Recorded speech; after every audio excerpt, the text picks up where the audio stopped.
Hello, my name is Fat and I'm pissed off. Welcome to QuickTake.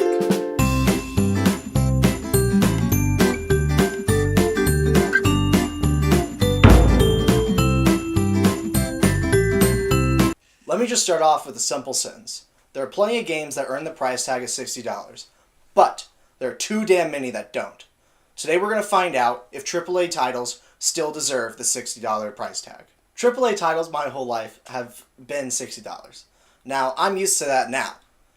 But maybe it's just because I'm older and money actually means something to me, but the fact that they're still $60, that's just ridiculous. There are so many indie darlings nowadays that are $10 to $30, and those companies do fine. Maybe I'm just an uncultured swine that doesn't understand how business works, but I even did some research this time. I know, I actually did work. Come on. I guess that my point here is, do there even need to be big companies anymore in the gaming industry? Now we all know that casual game PUBG, so I'm going to start off with that. PlayerUnknown's Battlegrounds is the child of a mod for a game all by itself, and it's $30. Why in God's good name would I pay 60 goddamn freaking dollars for cock? I mean COD. Don't ever pay $60 for cock. That's a cheap cock. There really might be something wrong with that cock. I'd keep it away from you. Cock and COD might have similar attributes, just like everyone is the same, just looks a little different. One is just 12-year-olds camping and 360 no-scoping. The other one's just going caw all day long. Also, in my important research on a few articles, I actually saw that cockerels are getting more expensive because of infertility with like us feeding them and stuff like that. They don't want to, reproduce. You know, Nick, I think we should, try to help or something. What? Get back to the script! Get back to the fucking QuickTake. I got you. Okay, anyway, back to my point. So, in my research, I saw that actually why games are so expensive is because they cost so much to make. Even the general consensus is that $10,000 per person after all costs, like $10,000 per person that worked on the game during the development. That's dealing with publishing and all that bullshit. Now, yes, these smaller titles do have smaller teams, so they might, take longer to make, but is that really a bad thing? Alright, so I'm going to use a few different games here. Let's start with the ultimate indie darling, Minecraft by Mojang. I'm also going to use the company of Rockstar and Call of Duty, of course. And then our other indie darling, me looking at the screen because I can't remember what it's called. And Hellblade, Shiana's Sacrifice. Shiana?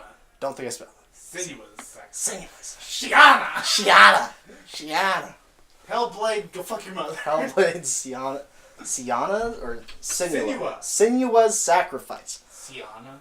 I don't know what's going on. I've never played the game. I don't know what the fuck it is. It's probably crap. He calls me casual too, and he's a fucking faggot. Didn't even know about the game. And Hellblade, Siana's Sacrifice. That's not right. Is this a joke now that you just can't say the fucking name? Sinua's Sacrifice. Senua. Sinua's Sacrifice.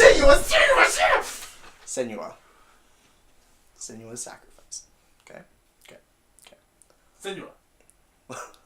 And a newer game that just came out last year, Hellblade, Senua's Sacrifice.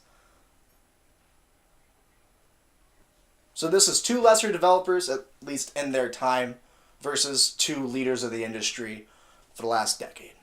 Let's start with the game that all the 8-year-olds and their moms are playing, Minecraft. It was first developed around 2007-2008 by Marcus Persson, otherwise known as Notch.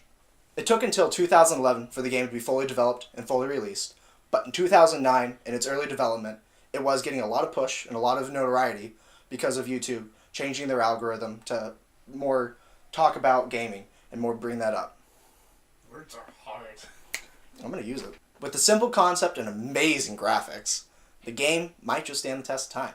After the game got some steam, that's when Marcus actually developed the smaller known company of Mojang, and they were then, a small team just updating this game and keeping it along. It was later on, after the game was released and had a lot of following, that it was actually sold to Microsoft.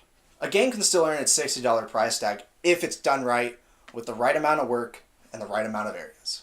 Alright, I want to look at Rockstar for this, and I'm not talking about Nickelback, as my example for a developer that's AAA to produce a great game. Even though the fact that they're a AAA title, they are spending a lot of money on it, They know where to focus, and they know how much time they need to properly produce a game. But then you have other games like COD. These games out there are just oversaturated in the market, and the supply and demand, it's way out of whack. Take Activision, for example. They think that we need a Call of Duty game every year to 2 years. It just seems ridiculous that nowadays we have to deal with this reskin every 2 years. And I find it just ridiculous that even a game that's 6 years old now from 2012, Black Ops 2, is still $60.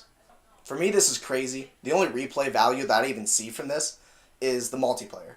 Being able to try to rank myself up using a couple of different guns and maybe a new jumping mechanic.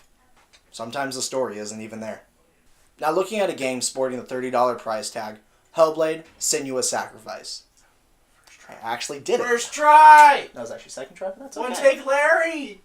It took from about 2014 to 2018 to be developed. It is highly rated across the board with a Metacritic score of 83 out of 100.